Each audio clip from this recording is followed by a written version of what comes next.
चलिए आज बात करते हैं भारत के सबसे बड़े राज्य उत्तर प्रदेश की। एक ऐसा राज्य जो पिछले कुछ सालों में पूरी तरह से बदल गया है। हम देखेंगे कि मुख्यमंत्री योगी आदित्यनाथ के आने के बाद ऐसा क्या हुआ कि यूपी की पूरी कहानी ही बदल गई। इस बदलाव की तह तक चलते हैं। और बस ये एक लाइन, इसी एक लाइन ने आने वाले वक्त की पूरी कहानी लिख दी। ये कोई मामूली बयान नहीं था, बल्कि एक नए, बेहद सख्त और हाँ, एक विवादास्पद दौर का ऐलान था। तो 2017 से पहले यूपी में आखिर था क्या? सूत्रों की माने तो ये एक ऐसा दलदल था जहां कानून व्यवस्था लगभग खत्म हो चुकी थी। एक ऐसा सिस्टम बन गया था जो ताकतवर अपराधियों को पालता था और आम आदमी बस डर के साए में जी रहा था। देखिए, हालात कितने खराब थे। एक मंत्री की हत्या हो जाती है, वो भी पुलिस स्टेशन के अंदर। गवाहों को डराकर चुप करा दिया जाता था। पुलिस खुद सड़कों पर वसूली कर रही है और विकास दुबे जैसे अपराधी जिन पर 60 से ज्यादा केस हैं, वो सरकारी शह पर आराम से घूम रहे थे।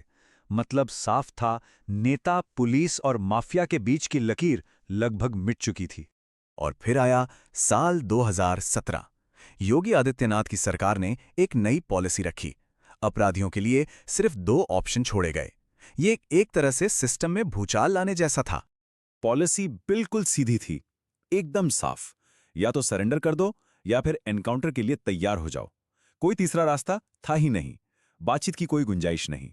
और ये जो आंकड़ा है ना, 1100 से भी ज्यादा सिर्फ पहले 10 महीनों में, ये कोई छोटा मोटा नंबर नहीं है। ये एक सीधा सीधा मैसेज था कि अब पुराना खेल नहीं चलेगा। अच्छा, इस पॉलिसी का असर जमीन पर कैसा दिखा?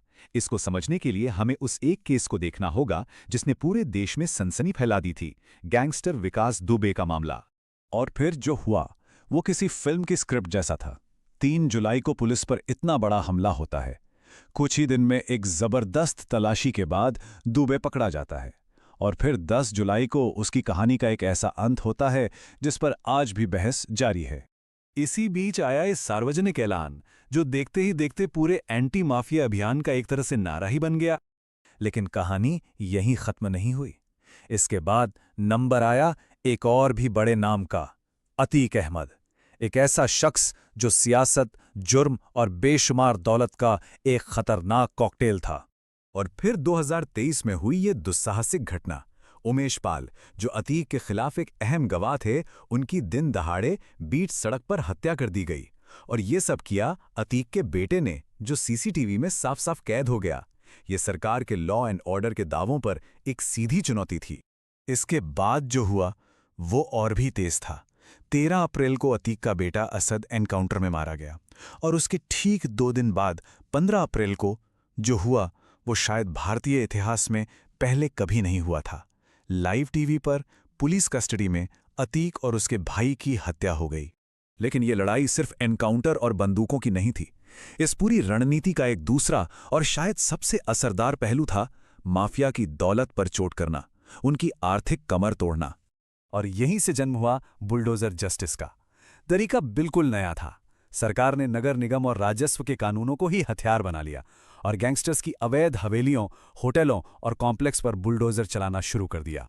और ये रकम देखिए, 1000 करोड़ रुपए से भी ज्यादा। इतनी कीमत की अवैध संपत्ति या तो जब्त की गई या गिरा दी गई। और इसमें से आधी से ज्यादा दौलत तो सिर्फ 33 बड़े गैंगस्टर्स की थी। मतलब ये कोई सांकेतिक कार्रवाई नहीं थी, ये तो पूरी आर्थिक कमर तोड़ने वाला अभियान था। इसका असर इतना गहरा हुआ, और ये बात बड़ी दिलचस्प है, कि उत्तर प्रदेश में बुलडोजर वाले खिलौने, पटाखे और वाटर स्प्रिंकलर बेस्ट सेलर बन गए। जरा सोचिए, एक सरकारी मशीन इंसाफ का एक लोकप्रिय सिंबल बन गई।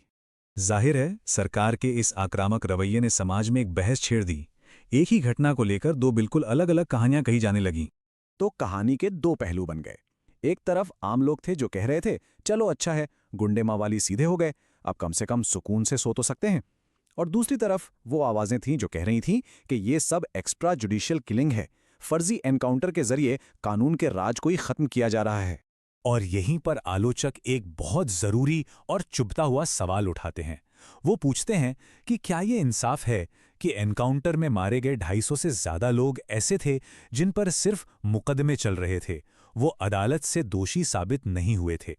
ये सवाल तुरंत एक्शन और कानूनी प्रक्रिया के बीच की एक बहुत महीन रेखा को दिखाता है। तो कुल मिलाकर इस पूरे प्रयोग से क्या हासिल हुआ? सूत्र बताते हैं कि पुराना सिस्टम इस कदर सड़ चुका था कि उसे ठीक करने के लिए शायद इस तरह की शॉक थेरेपी ही एकमात्र रास्ता बची थी। हाँ, ये सच है कि सरकार के तरीकों पर बहुत सवाल उठे, लेकिन इन कार्यवाहियों ने जनता के एक बहुत बड़े हिस्से की उस इच्छा को पूरा किया, जो एक ऐसे लीडर को देखना चाहते थे जो माफिया के खिलाफ कोई सख्त और निर्णायक कदम उठाए। और शायद इसीलिए जनता की धारणा भी बदल गई।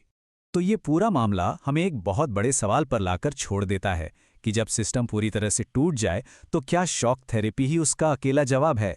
और क्या माफिया के डर की जगह सरकार का डर ले लेना सुरक्षा के लिए चुकाई गई एक सही